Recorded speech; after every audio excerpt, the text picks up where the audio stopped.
안녕하세요. 후수파파입니다. 지난 시간에 주택에서의 계약갱신 요구권 이 내용을 정리해 봤어요. 오늘은 상가, 사무실, 업무용 부동산에서의 계약갱신 요구권에 대해서 알아보겠습니다.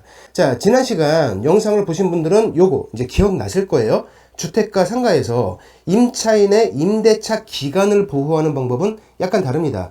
주택에서는 4년이라는 기간을 보장하는 것이 아니라 계약갱신 요구권의 1회 사용이라는 그 횟수를 보장하는 것이다. 즉, 계약갱신 요구권을 사용하지 않고 재계약을 하거나 묵시적 갱신으로 자동 연장이 되었을 경우에는 비록 4년이 지났더라도 임차인은 계약갱신 요구권을 1회 사용해서 2년을 더 살 수 있다. 때문에 임대인 입장에서는 그로 인한 분쟁을 좀 미연에 예방을 하려면 재계약서를 작성할 때 계약갱신 요구권을 사용한 재계약이라는 점을 특약으로 분명하게 명시하는 것이 좋다.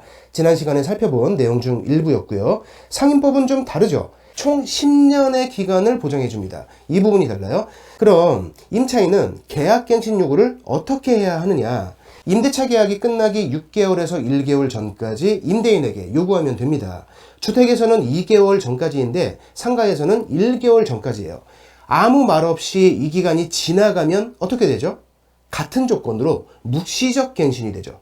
주택에서는 묵시적 갱신이 되었을 때 임차인은 계약갱신 요구권을 사용하지 않았기 때문에 나중에 1회 사용을 할 수 있지만 상가에서는 그런 것을 따지지 않고 총 10년의 기간 내에서 계약갱신 요구를 임대인이 거절하지 못한다는 점. 또 하나 다른 점이 이제 주택에서는 임대인 또는 배우자 또는 직계존비속이 실거주한다는 이유로 임차인의 계약갱신 요구를 거절할 수 있지만 상가나 사무실에서는 불가능합니다. 임차인에게 귀책 사유가 없다면 무조건 10년을 보장해줘야 해요. 반대로 임차인에게 어떤 귀책 사유가 있다면 임대인은 만기 시에 계약갱신 요구를 거절할 수가 있겠죠. 그 케이스를 보도록 하겠습니다. 첫 번째가 차임연체. 주택에서는 2기였는데 상가에서는 3기예요. 3기의 차임액에 해당하는 금액에 이르도록, 즉 월세를 밀린 적이 3번 있었다는 뜻이 아니고요. 월세 100만 원이라고 가정했을 때 어느 순간 밀려있는 그 월세의 합계금액, 현재 밀려있는 그 합계금액이 300만 원이 되어야 합니다. 이때 임대인은요, 즉시 계약을 해지할 수도 있고요. 그 당시에는 그냥 넘어갔더라도 만기되는 시점에서 계약갱신을 거절할 수 있습니다. 자, 그런데 이거는 며칠 전에 일부 개정이 되었어요. 지금이 2025년이죠. 지난 10월 26일에 상가건물임대차보호법 일부 개정안이 국회 본회의를 통과했습니다. 보통은 공표 후에 6개월이 지나면 효력이 발생되거든요. 본회의 통과되면 15일 후쯤에 공표를 하니까 아마 내년 5월부터는 이 차임연체로 인한 계약 연장 거부에 대한 내용이 바뀌게 되는데요. 어쨌건 현재 적용되고 있는 현재의 법률로 설명을 드리는 것이고요. 내년 5월부터 새로 적용될 예정인 그 상임법 개정안에 대해서는 제가 따로 영상을 통해서 안내를 해드리도록 하겠습니다. 두 번째가 임대인의 동의 없는 전대차 계약. 이 경우에도 임대인은 만기 시에 임차인의 계약 연장 요구를 거절할 수 있는데요. 주택에서는 임대인의 동의 없는 전대차 계약이 있을 경우에 임대인이 즉각 계약을 해지할 수도 있어요. 주임법에서는 이게 명문화되어 있는데 상임법에는 이 부분이 없거든요. 그러니까 상가에서는 동의 없는 전대차 계약이 있었을 때 만기 시에 계약 연장을 거부할 수는 있지만 그 즉시 계약을 해지할 수는 없다. 이렇게 알고 계신 분들이 좀 있거든요. 아닙니다. 상가에서도 임대인은 즉시 계약을 해지할 수 있어요. 왜? 이거는 주임법과 상임법을 떠나서 민법에 해당 조항이 있습니다.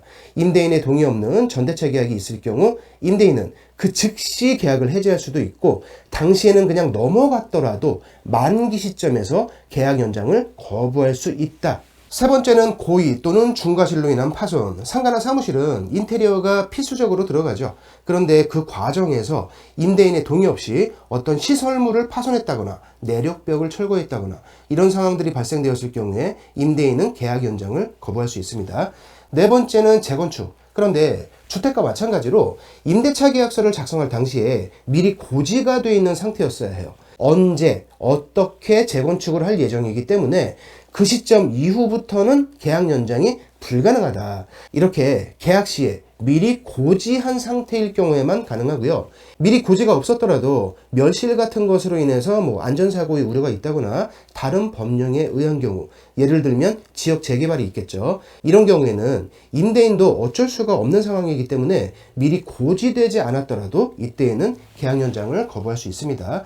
기타 몇 가지 사유가 더 있는데 이건 넘어가도록 할게요. 자, 이건 참고적으로만 말씀드리는 건데요. 임차인이 해당 상가나 사무실을 1년 6개월 이상 영리 목적으로 사용하지 않는다면 만기 시 임대인은 임차인의 계약 연장을 거부할 수 있다. 이렇게 알고 계신 분들이 간혹 계시거든요. 아닙니다. 상임법에 이런 조항이 있기는 해요. 그런데 이 조항은 권리금 회수 기회를 보장하지 않아도 된다는 내용이지 계약갱신과는 전혀 상관없는 조항입니다. 이거 혼동하시는 분들 의외로 꽤 많으신데 아니에요. 자, 업무용 부동산에서의 계약갱신 요구권, 지난 시간에 주택에 관련된 내용들을 살펴보면서 기본적인 내용들을 체크를 했었고요. 오늘은 주임법에서와 다른 내용들 위주로 살펴봤기 때문에 지난 시간보다는 영상이 좀 짧죠. 지난 영상 안 보신 분들은 함께 보시면 주택과 상가에서의 계약갱신 요구권에 대해서 혼동하지 않고 올바른 상식을 갖추는데 도움이 많이 되실 겁니다. 오늘 영상은 여기서 마칠게요. 구독과 좋아요 부탁드립니다. 고맙습니다.